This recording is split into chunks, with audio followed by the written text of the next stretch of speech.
Kraljevski red vitezova nastavlja i razvija tradiciju viteške kulture na najlepšoj tvrđavi u Evropi, u Beogradu.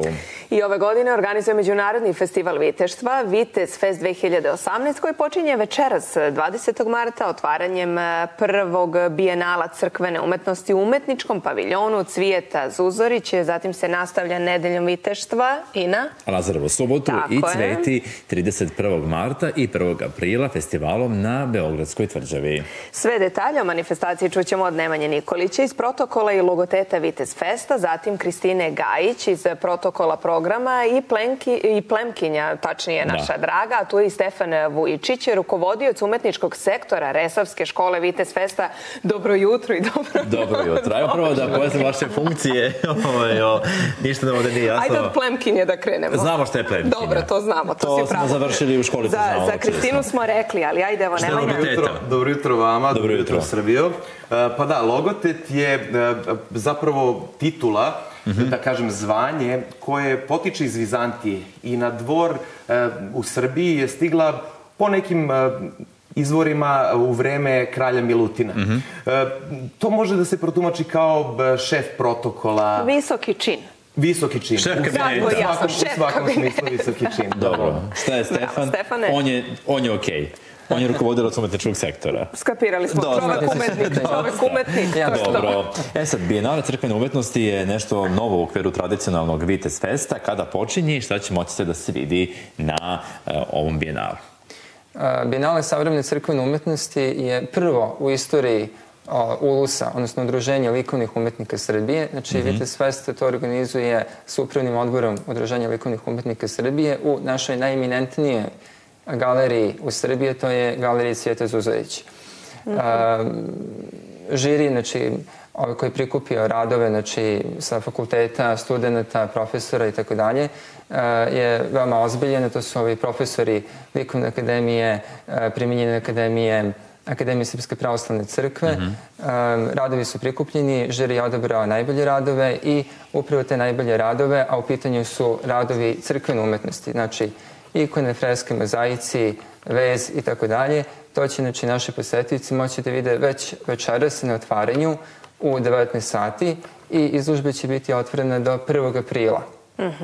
Dobro. To je jedna izuzetna prilika da se vidi nešto što je vezano upravo za našu duhovnost i tradiciju. Da. Dobro, ti si jako važne stvari ovdje rekao. Ono što je možda važno da se kaže jeste ko su predavači. Da ih napomenemo. Dovoljno je da spomenem samo doktorku Aniku Skovran, koja je naš najveći živ istoričar umetnosti. Tekst za katalog za prvo Bijenale savremene crkvene umetnosti je napisao profesor dr.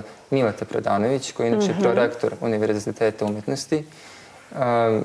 I bit će još nekoliko predavača iz Rusije i Srbije.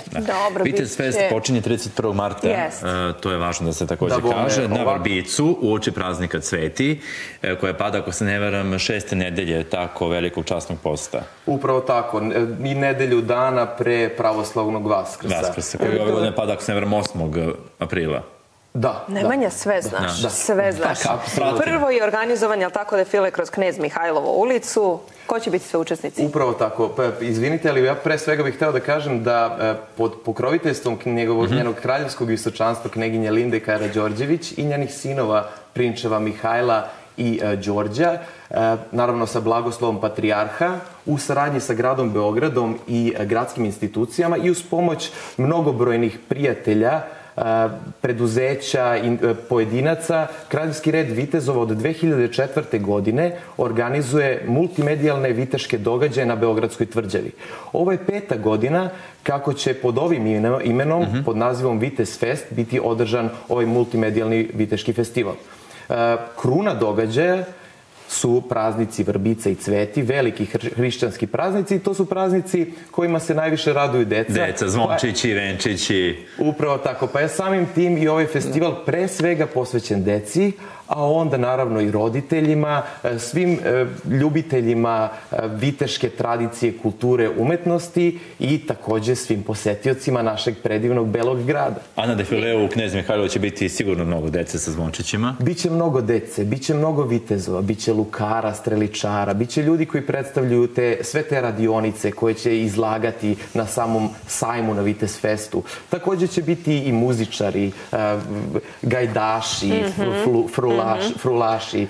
Biće predivna jedna svita. Dođite 12 sati prvog dana, dakle subota, Lazareva subota ili Vrbica, u 12 sati sa Trga Republike od spomenika Knezu Mihajlu kreće povrh. To je važno da se kaže. Ja se sjećam da je nekako, i kada sam bio mali, meni je zaista to bio praznik Vrbica. Pa i dan danas, I dan danas nekako je tada uvek lepo vreme i porodice izađu, šetaju, ode se do crkve sa dečicom, kupi se venčić, zvončić i tako da. Plemkinju smo zapostavili. Nikako, pa nju čujemo kao šlag na torti. Pa naravno. Rekli smo da će program biti oba dana od 14 do 19 časova. Najavljeno je 2000 učesnika. Kako je koncipiran ceo program? Program počinje u petak gala koncertom na kome će se otvoriti u stvari Vitez Fest i tu će nastupiti mnogi umetnici i tu će moći da se čuju neki malo drugačiji srednjevekovni zvuci, neke pesme koje su i zaboravljene u ovom vremenu. Od koliko sati je koncert? Od 8 sati. Od 8 sati. Da, u subotu i nedelju bit će program, celodnevni program i za decu i za roditelje, ali uglavnom je koncipiran tako da su i pesme i predstave posvećene deci i gde će takođe moći da se čuju srednjevekovni zvuci, pesme koje izvode deca i ceo program koji je koncipiran tako da deca mogu da uživaju u njemu. Dobro, prošlog meseca otvorili ste konkursi za Viteško proleće, je li tako? Recite nam nešto više o tome. Otvoren je konkurs gde će se u stvari predstaviti naši najmlađi i očekuje se neki koncept takmičenja koji će se održati na samom Vitez Festu. U kojim kategorijama, koje oblasti su u pitanju? Oblasti su pevanje i pisanje pesama i tu će se na neki način istaći naši najmlađi i najbolji među njima. Tako da to će više biti neka vrsta takmičenja, čisto da bi deci držalo pažnju i da bi se oni na neki način više zabavili na celom programu. A kako će se birati pobednik?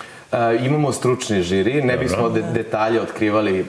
Pa znači da nešto muvate, če nećete da otkrite detalje? Biće sve objavljeno, biće sve transparentno. Molimo sve zainteresovane koji žele da posete naš festival da se informišu na našoj Facebook stranici Vitez Fest ili Night Fest na engleskom, web stranice kraljevski red vitezova.org, to je web stranica našeg udruženja i takođe sajt Vitez Festa, vitezfest.org. Dobro, kada će biti završni koncert? Završni koncert će biti zapravo na događaju koji se održava posle Vitez Festa. Pa na to i mislim. Upravo tako, da.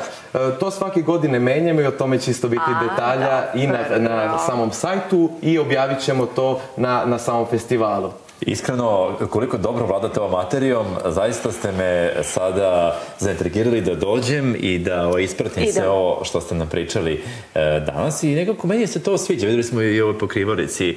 To je i lepa... Više nego interesantno. Pa da, ikonografija je jako lepa, kostimi su zaista savršeni.